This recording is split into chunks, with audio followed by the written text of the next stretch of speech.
Nick, thank you so much for joining us. We're thrilled that you can continue to give us your insights on this Crimson Tide football team. How's everything going as we are in week 2 of the season?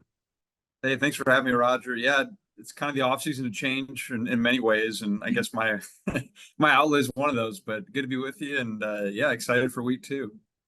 Well, I'm really curious about a couple things going back to January, first of all, because we've talked a little bit about the transition of Nick Saban to Kalen DeBoer before. But as a beat reporter covering this football team, I got to ask, where were you when you learned the news that Coach Saban was retiring? And then where were you a couple days later when we got the confirmation that Greg Byrne had decided that Kalen DeBoer would take his place?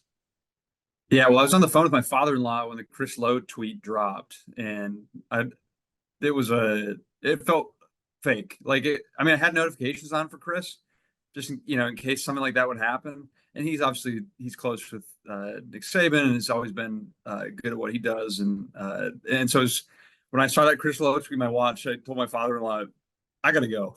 Nick Saban retired, and he's like, wait, what? I'm like, yeah, he retired.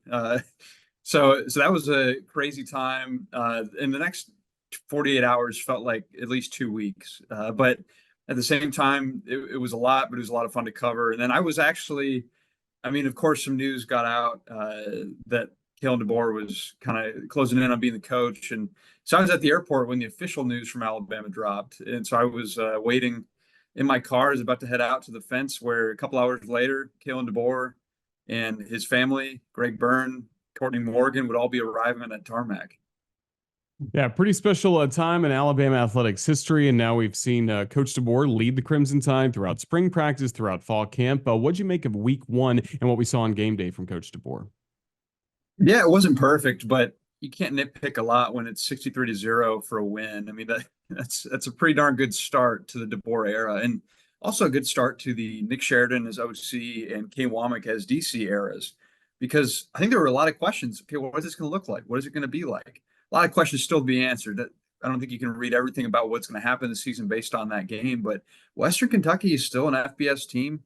They're a perennial bowl contender. I mean, every year they seem to be in the mix for a bowl. And so, yeah, I think that's a solid win. And then you have all those big plays on offense. The defense was stifling at times, had some takeaways on defense, and also that long drive that was over 20 plays that they held strong at the end. Now, I did notice, so they were rotating a lot of guys defensively, but I think on that fourth down play, I think they put some starters kind of back in to make sure that it took care of Western Kentucky in that moment. But yeah, it was just a really solid showing both sides of the ball. And no, everything wasn't perfect, but I think you have to like a lot of what we saw from the Crimson Tide.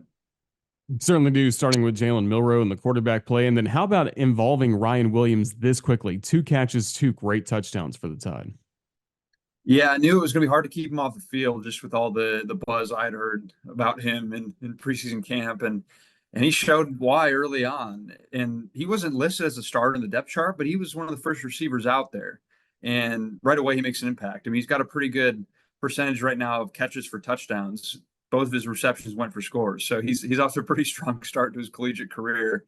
And the first touchdown was impressive. I mean, obviously he got open and he used his speed there. But I think the second touchdown was more impressive because he kind of used a certain move to like plant and shake off the one defender. And then he also literally shook off a defender, breaking tackles to score on that play. So really impressive showing from him. A lot of football still to be played. I'm sure there'll be a learning curve in some ways, but the talent is there. I mean, you can just see the athleticism, see the playmaking ability. And there are things you can't teach there, and there are things you can teach. And he's got the things that you can't teach. Basically, he's got those in his arsenal. And so I think it's a very exciting thing if you're Jamarcus Shepard as the receivers coach, if you're Nick Sheridan as the OC, or if you're Kalen DeBoer as head coach. You like having a guy like that on your team. And you also like having a guy like Caden Proctor on your team. Of course, he injured in pregame warmups, did not play against Western Kentucky. So far, with what you've learned throughout this week, what's his status look like for Saturday? Yeah, it's kind of just wait and see how he progresses. Kalen DeBoer phrased him as less so week to week and more day to day. And so it might be a case of, okay, he's not quite there yet. And so you don't want to maybe rush him to play too early.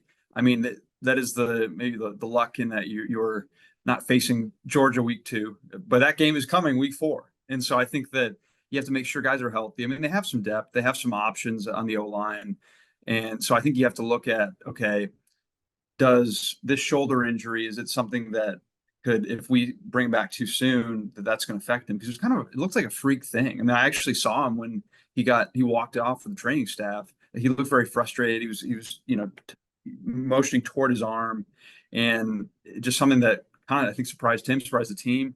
And so it's something where maybe he wants to play sooner than the coaching staff will let him play, just to make sure he doesn't injure himself, because it seems like he's very eager to get back.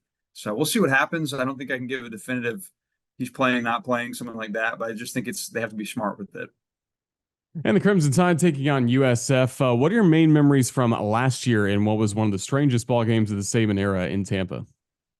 Really was. Well, I was actually homesick, so I had an interesting vantage point on that. That was the one game I didn't make it to. I watched it, I covered it from home, but I was maybe that was a precursor of what was to come. You're the reason. Yeah, exactly.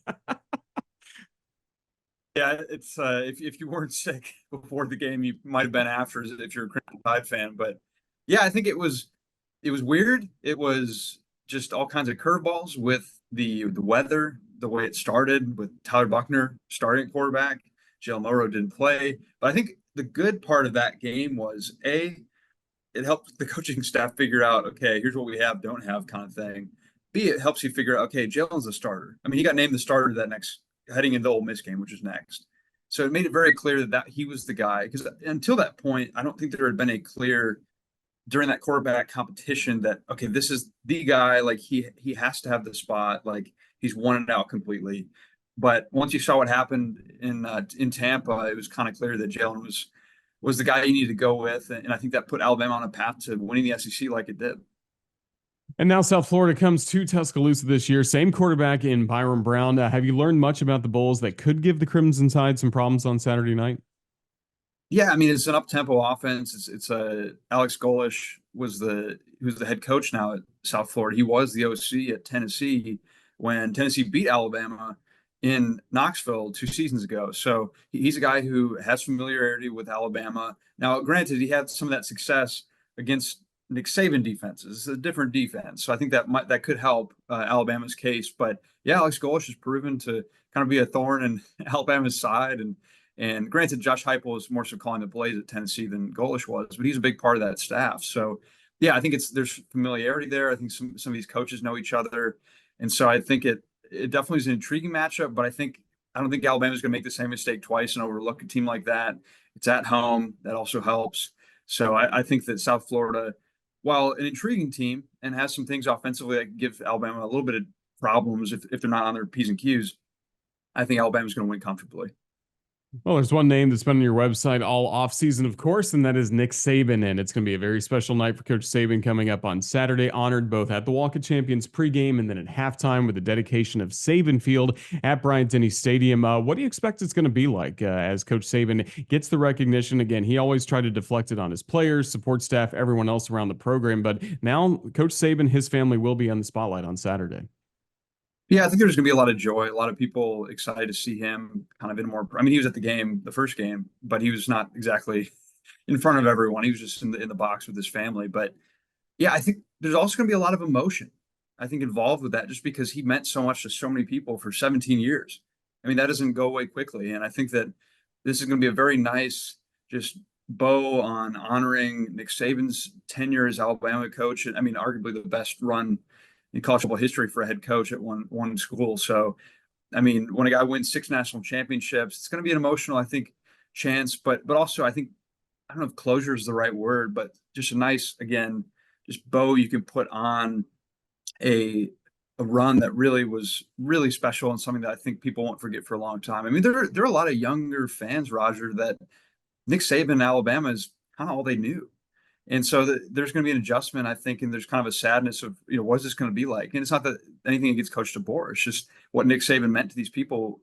I mean, he made a lot of people fall in love with the game of college football. So I think that's going to mean a lot to the fans that turn out. And so I think it's going to be a pretty cool celebration mixed around the game. Nick Kelly covers the Crimson Tide for AL.com. Nick, just thank you so much for visiting with us for the first time in your new role with AL.com. We look forward to having you on again down the road, but thank you for all the time. We look forward to seeing you Saturday. Hey, great to be with you, Roger. Always enjoy it.